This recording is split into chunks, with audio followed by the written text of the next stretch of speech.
Hey, what's up, guys? This is Chris with $500 and an idea. Today, I wanted to talk to you about perseverance. Starting a company with $500 is not easy, especially when you have a big idea and you got a lot of stuff in front of you to get done, and a lot of naysayers, right? So you got to have perseverance. So I wanted to kind of tell you how my definition of perseverance has evolved over time, but I wanted to start by telling you one of the greatest stories I've ever heard about perseverance. And it's a story of Joe Lipsy, who was a boxer probably 30 years ago, and he was going to fight Marvin Hagler, who Marvin Hagler was like the Muhammad Ali, just in a lighter weight class. He was a world champion. Well, nobody gave Marvin Hagler a chance to win the match, right? So it was, I think he was like 37-1 underdog, just Vegas said no way, right? So he gets in there and he's fighting Marvin Hagler, and he wins the first round. Then he wins the second round. Then he wins the third round against Marvin Hagler, the world champion boxer. And then in the fourth round, Marvin Hagler almost killed him. He sent him to the hospital. He never fought again. Just this disastrous, almost killed him, right? Well, they asked they asked Joe Lipsy after the round, said, what happened? Did he hit you? You couldn't defend yourself or whatever else? And he said, I hit him as hard as I possibly could at the end of the third round, and it didn't faze him. And I knew right then and there I was whooped, right? So what does that mean? It means that your ability to take a punch is more impressive than anything that you have offensively, right? So I always took that to heart, going like, man, what a difference in definition of perseverance, right? So what I wanted to do is just kind of tell you a little bit about how my perseverance has evolved. When I was younger, and it was a very naive way of looking at perseverance, but you'd see a perseverance with a picture of Michael Jordan on the cover, like an inspiration photo, right? And I used to assume, oh, I've got perseverance, right? I've come from behind in the Little League game. I must have perseverance, right? And you just realize that that's just such vanity because you're not really risking anything. You're just kind of looking at a little bit of adversity, the first elements of adversity that you experience in your young life. When it relates to business, it's this whole other realm of perseverance. And I think once you have children and you have a family and a wife to take care of and all these other things, you have priorities, right? And what ends up happening is that people say, yeah, I'm going to be an entrepreneur. I'm going to go risk it all, right? But they risk it all, but they put an asterisk next to all. Is that I'm going to risk it all unless it impacts my nest egg, unless it impacts my credit score, unless it impacts my assets, my home, my properties, or whatever else. I'm not gonna let you touch that opportunity, but I'm gonna risk it all except for that, right? So it's a very controlled risk exposure. One would probably say the right way, the right amount of risk exposure. But when you're starting a company with $500, it's not like we had this other money and we just started with $500. That was all we had, right? So there was no safety net, right?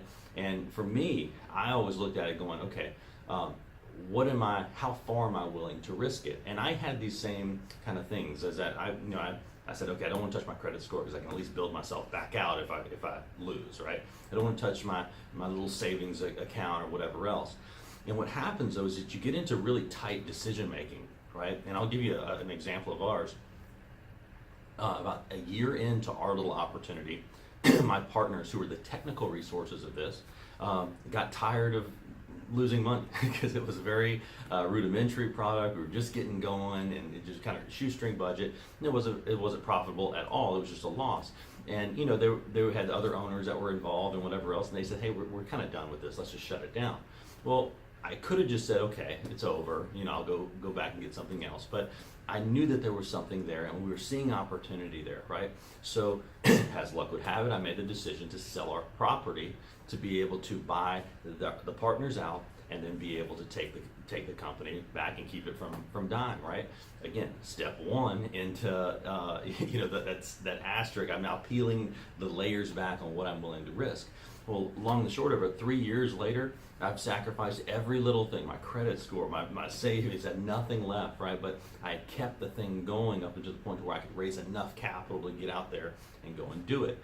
So I think that the biggest thing about perseverance for me is defining perseverance, but then understanding that there are layers to perseverance in regards to what you're willing to risk. Like, I'm willing to persevere up into a point, right? And understanding where that point is. and it's different for everybody, right? But I think it's important as an entrepreneur that you make these decisions and figure out, how much am I willing to risk? I've got this little idea, it's kind of a hobby, I'm thinking about being an entrepreneur. You can't go into that very lightly because it's arguably a waste of time. If you're not willing to risk everything to be able to get out there and do it, then, I'd let it be a hobby, right? But if you're really committed, then you got to take down your barriers and be willing to risk it all, right? To put your head down and look for those chances, look for those opportunities, and do whatever it takes to keep it going. Because if you ask any entrepreneur, the only thing they'll say is that you just keep going, right? Just keep going. It doesn't fail, you just quit. That's effectively what happens when businesses fail.